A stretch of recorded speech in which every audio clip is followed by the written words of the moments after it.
Karena jenengan terkenal dengan logika yang luar biasa, jadi poin saya, apa bantahan Anda, semoga Allah menjaga jenengan, amin, terhadap orang yang berdalil dengan ayat ini, fanafahna fihi mir ruhina, maka kami tiupkan ke dalam rahimnya sebagian dari roh kami, bahwa Isa itu adalah anak Allah, maha tinggi Allah terhadap apa yang dikatakan orang-orang zalim.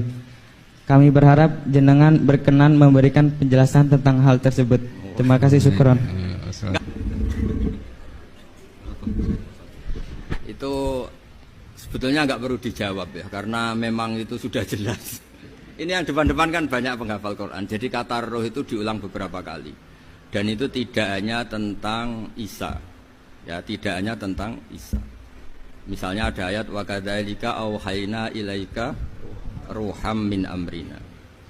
Dan dulu di era ulama dulu juga pernah ada seorang pendeta yang ya dengan tanda kutip yang mengganggu karena terus tanya seorang kiai, saya menemukan bukti bahwa di Quran itu ada pengakuan kalau Isa itu ruhullah wa kalimatuh. Terus baca ayat yang Anda baca tadi.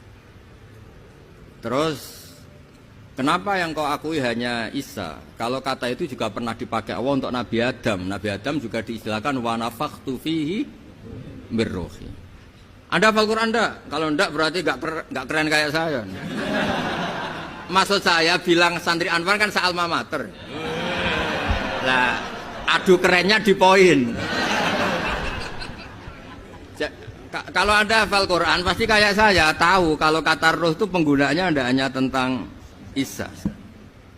Dan itu sudah lebih dari cukup itu, dan bikin Anda tobat ingin ngapalkan nanti. Ya kan, jelas kan? Ya Pak Sarkasi ya, kan ada wa kadzalika auhayna ilaika ruham min amrina. Tentang Nabi Adam misalnya Pak, wa nafakhtu fihi birruhi. Jelas ya? Ya. Terus kedua pakai teori ulumul Quran. Teori ulumul Quran itu begini. Kata-kata itu, ini keahliannya Pak Kures. Kata-kata itu bisa masih ismiyah, bisa masih wasfiyah, atau mengalami perpindahan dari wasfiyah ke ismiyah atau ismiyah ke wasfiyah. Misalnya gini, sesuatu yang hidup namanya apa? Roh. Sesuatu yang hidup namanya kan? Nah, asal kehidupan disebut roh. Karena Quran itu bisa menghidupkan, disebut auhayna ilaika ruhan, karena bikin hidup. Orang kalau punya Quran kan punya semangat, punya hidup. Bandingannya adalah orang yang nggak bisa berpikir disebut orang yang mati, karena nggak punya daya berpikir atau tidak bisa mikir.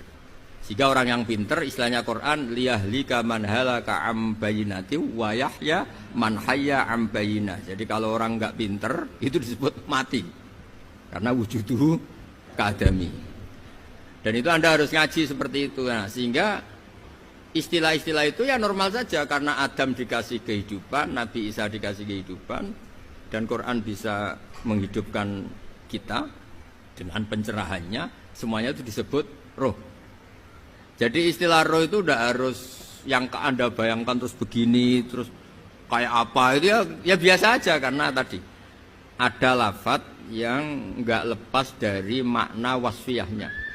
Nah, di Quran tuh sering ada kata gitu, misalnya begini, ini contoh, ini sebagai penghormatan ini sama yang bajak ini.